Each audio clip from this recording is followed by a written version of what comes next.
मैं हूं हुसनप्रीत सिंह, आपका दोस्त।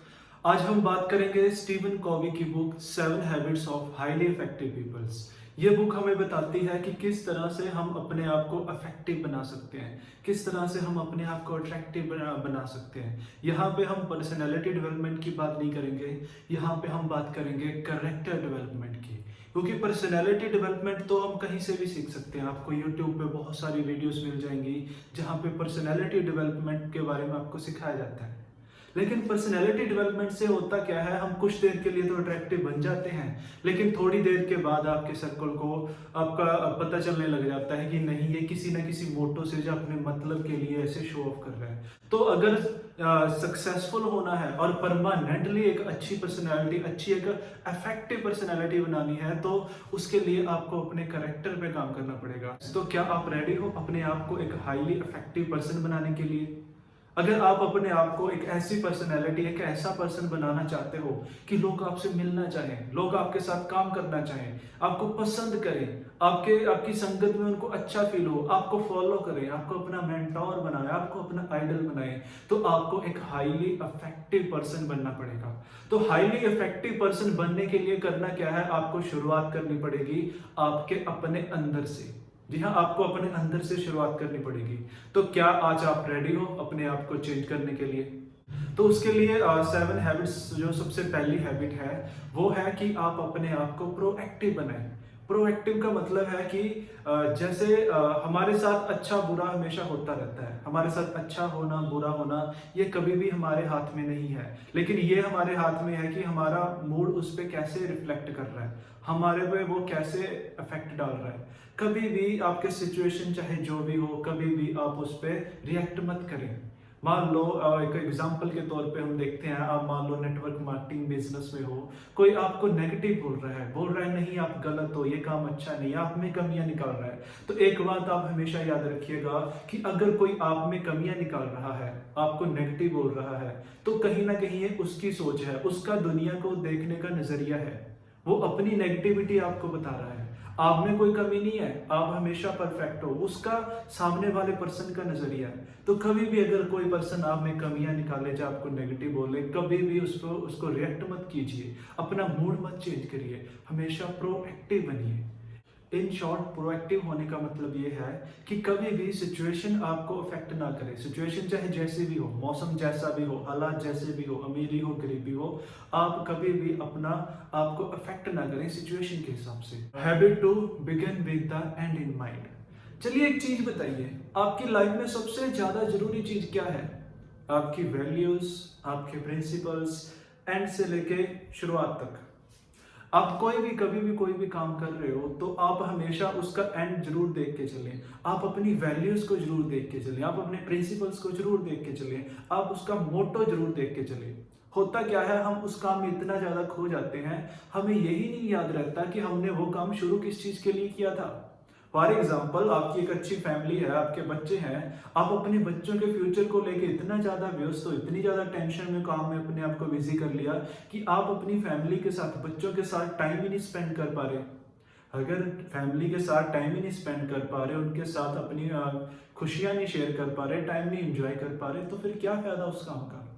तो इस चीज को कॉम्प्रोमाइज मत करें, हमेशा अपनी वैल्यूज पे फोकस करें, अपने प्रिंसिपल पे फोकस करें। मेन चीज देखें कि आपकी प्रायोरिटी क्या है लाइफ में, वैल्यूज क्या है। तो अगर आप अपने बच्चों से सच में प्यार करते हैं तो उनको हर दिन शो करें कि आप उनसे कितना प्यार करते हैं। अपनी फैमिली को एक्सप्रेस करें कि आप उनसे कितना प्यार करते हैं। और सेम चीज आपने करनी है अपने बिजनेस में। अगर आप बिजनेसमैन हो तो आपकी जो टीम है, आपका जो नेटवर्क है, उनको आप फील कराएं कि आप उनको लेके कितना सीरियस हो, उनके फ्यूचर को लेके कितना ज्यादा आप सीरियस हो, उनकी हेल्प करना चाहते हो, उनसे आप कितना प्यार करते हो, उनकी ग्रोथ करना चाहते हो, उनको सक्सेसफुल देखना चाहते हो। तो ये चीज आप एक्सप्रेस करें। अपनी वैल्यूज को, अपनी प्रायोरिटीज को, अपने प्रिंसिपल को, हर चीज को प्लानिंग करके चलें। अब अगर मान लो, अगर आपने प्लानिंग अच्छे से नहीं की, आपने एक घर बनाना शुरू किया और बिल्कुल प्लानिंग नहीं है कि कैसे बनाना है, तो घर तो बनना शुरू हो जाएगा, लेकिन उसको बार बार आपको मरम्मत करनी पड़ेगी, रिपेयर करनी पड़ेगी। तो कभी भी कुछ भी कर रहे हो, चाहे आपकी पर्सनल लाइफ है, चाहे आपकी प्रोफेशनल लाइफ है, उसमें अपने प्रिंसिपल और वैल्यू और प्रायोरिटीज को सेट करके और पूरी प्लानिंग करके चलें। हैबिट नंबर 4 है थिंक विन विन सिचुएशन। अगर आप मैं नेटवर्किंग की ही ज़्यादा बात करूंगा क्योंकि मेरा इसी चीज़ में ज़्यादा एक्सपीरियंस है। आप नेटवर्क मार्केटिंग में हो तो आपकी टीम है, कई बार आपकी टीम के साथ आपकी हो सकता है किसी टॉपिक पे बहस हो जाए, आपकी अंडरस्टैंडिंग आपस में ना बने। अगर आप अपलाइन हो तो आप हमेशा चाहोगे कि टीम आपकी बात माने। आप उन पे हो सकता है थोड़ी बॉसी शो करना, फीलिंग शो करना शुरू करो, उनको ऑर्डर देना शुरू करो।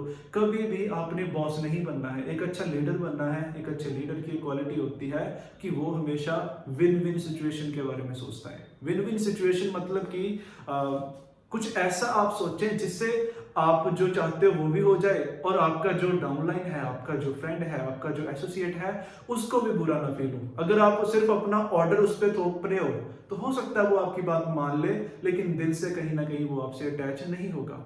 तो इससे वो उतना इफेक्टिव तरीके से वो काम नहीं कर पाएगा। अगर आप चाहते हो कि आपका बिजनेस अच्छा चले, आप उससे अच्छा काम करवा सको, उसकी भी अच्छी ग्रोथ हो और आपकी भी अच्छी ग्रोथ हो, तो आपको विन विन सिचुएशन में रहना है। कुछ ऐसा बीच का रास्ता निकालना है जिससे आपका भी बेनिफिट हो और वो भी आप पे ज्यादा हावी ना हो और उसको भी बुरा ना फील हो। तो आपकी टीम के साथ जो रिलेशन है ना, वो सबसे ज्यादा इंपॉर्टेंट है। तो आप उनके साथ एक अच्छा रिलेशन बना के रखें अगर आप लाइफ टाइम सक्सेसफुल होना बने रहना चाहते हो। जो हैबिट नंबर 5 है वो है कि पहले आप खुद दूसरों को समझने की कोशिश करें, फिर आप उम्मीद रखें कि वो आपको समझे। अब पहले अगर हम इसका मतलब है कि एक अच्छे लिसनर बने। होता क्या है, अगर सामने वाला पर्सन आपको कोई बात बता रहा है लेकिन आप उसकी बात सुन ही नहीं रहे, आप समझ ही नहीं रहे, सिर्फ आप अपना ही उस पर बयान थोप रहे हो, तो कहीं ना कहीं वो आपसे रिलेट नहीं करेगा और आपके साथ अग्री नहीं होगा। इसको हम एक एग्जाम्पल लेके समझते हैं। फॉर एग्जाम्पल, आप एक डॉक्टर हो और आपके पास आपका कोई दोस्त आता है, वो आपको बताता है कि यार मेरी आई साइट बड़ी वीक है, मेरे को ना दूर से दिखने में दिक्कत आ रही है। तो आप डॉक्टर हो, आपने क्या किया, आपने अपना चश्मा उतार के उसको दे दिया कि यार ये चश्मा ना मैं पिछले 10 सालों से यूज कर रहा हूं और मुझे बिल्कुल क्रिस्टल एंड क्लियर दिख रहा है। तो उसने भी चश्मा वो यूज कर लिया लेकिन उसको नहीं दिखाई दे रहा। अब वो कह रहा है कि नहीं मुझे दिखाई नहीं दे रहा, लेकिन आप उसको थोपे जा रहे हो कि यार मुझे दिखाई दे रहा है, मैं 10 सालों से यूज कर रहा हूं।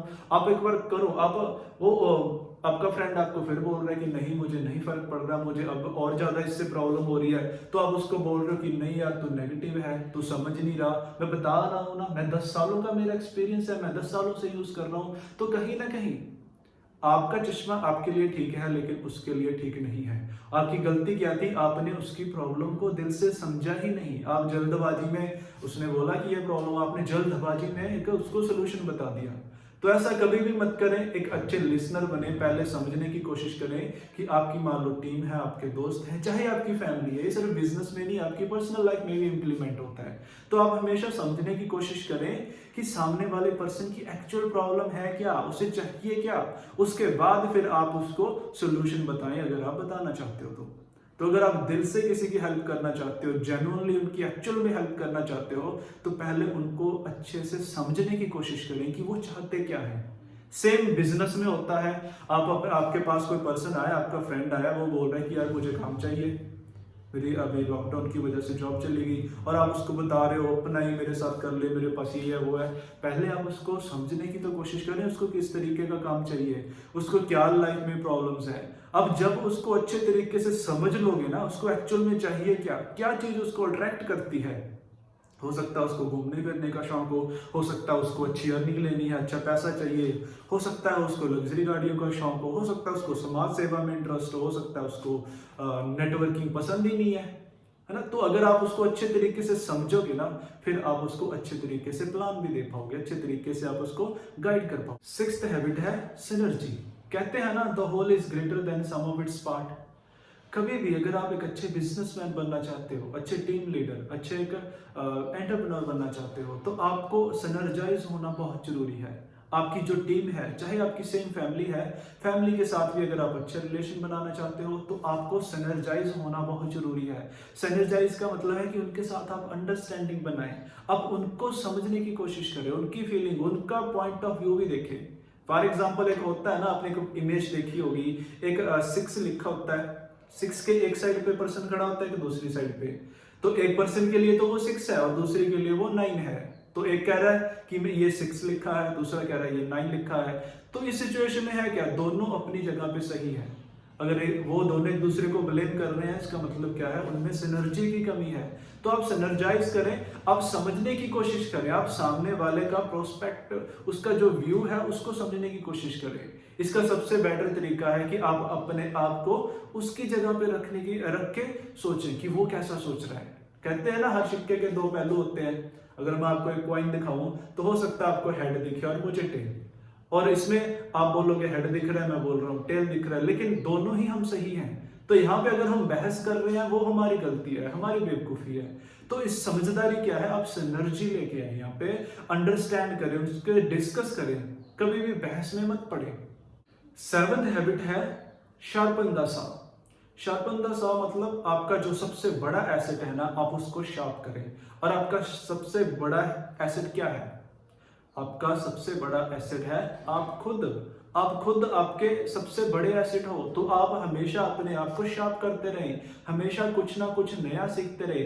आपको क्या चीज आपने शार्प करनी है? आपको हमेशा टाइम के साथ फिजिकली, मेंटली, स्पिरिचुअली आपको अपने आप को शार्प करना पड़ेगा। और हाँ, लास्ट चीज emotionally, physically, mentally, emotionally, socially और स्पिरिचुअली आपको शार्प होते रहना पड़ेगा। जब हम स्कूल में होते हैं, कॉलेज में होते हैं, तो हम नई नई बुक्स पढ़ते रहते हैं, टीचर्स हमें सिलेबस देते हैं, तो हमारे जो ब्रेन की है प्रैक्टिस होती रहती है।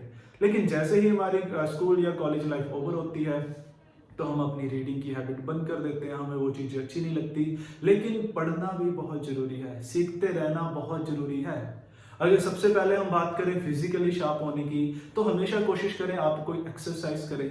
एक्सरसाइज का मतलब ये नहीं मैं आपको बोल रहा कि आप जिम जाएं, वहां पे हैवी एक्सरसाइज करें, जब महंगे इक्विपमेंट खरीदें, नहीं। अगर आपको जिम नहीं पसंद है तो कोई कंपलसरी नहीं है। एक्सरसाइज का मतलब कोई भी लाइट वेट एक्सरसाइज आप घर पे कर सकते हो। आपको स्टोर पे बहुत सारी ऐसी एप्स मिल जाएंगी ऑनलाइन, और वहां से आप सीख सकते हो, उनको फॉलो कर सकते हो, जब आप रनिंग, जॉगिंग, स्किपिंग वगैरह कर सकते हो। तो फिजिकली हल्की हल्की एक्टिविटीज आप जरूर करते रहें, हो सके तो योगा करते रहें। तो इससे क्या होगा, आपको कुछ दिनों के बाद ही अपने अंदर एक फिजिकल चेंजेस, एक एनर्जी फील होनी शुरू होगी। तो उसके बाद नेक्स्ट जो पॉइंट है, स्पिरिचुअली भी अपने आप को शार्प करते रहे। स्पिरिचुअली शार्प करने के लिए सबका अपना अपना वे होता है। जैसे आप मेडिटेशन कर सकते हो, मॉर्निंग वॉक भी स्पिरिचुअली अपने आप को शार्प करने के लिए बहुत अच्छी है। नेचर वॉक ले सकते हो। तो स्पिरिचुअली भी आप मेडिटेशन के जरिए अपने आप को कर सकते हो। स्पिरिचुअली शार्प का बहुत ज़्यादा जरूरी है, क्योंकि जिम में जाके एक्सरसाइज करके हम अपने आप को फिजिकली तो स्ट्रॉन्ग कर लेंगे, लेकिन दिमाग की एक्सरसाइज करना भी बहुत जरूरी है, दिमाग को शांत करना भी बहुत जरूरी है। अगर आप काम रहेंगे, आपका दिमाग शांत है, तो आपकी बड़ी अच्छी एक इफेक्टिव सी पर्सनैलिटी नजर आएगी। तो नेक्स्ट है सोशली और इमोशनली भी आप स्ट्रांग होने चाहिए, अपने आप को शार्प करते रहें। कभी भी आपका नेचर ऐसा नहीं होना चाहिए कि किसी की वजह से आपका मूड चेंज हो गया, किसी से आप बहस कर रहे हो। आप एक अपने आप को अफेक्टिव पर्सनैलिटी बनाएं। तो ये कुछ 7 हैबिट्स थी एक अफेक्टिव पर्सनैलिटी बनने की, जो कि स्टीफन कॉवी की बुक से ली गई है। तो उम्मीद करता हूँ आपको आज का जो हमारी वीडियो है पसंद आई होगी। तो नीचे दिए गए लिंक पे आप क्लिक करके हमारे चैनल को सब्सक्राइब कर सकते हो, और नई नई वीडियोस आपको यहाँ पे हम देते रहेंगे। थैंक यू सो मच, मिलते हैं नेक्स्ट वीडियो में, तब तक take care, all the best.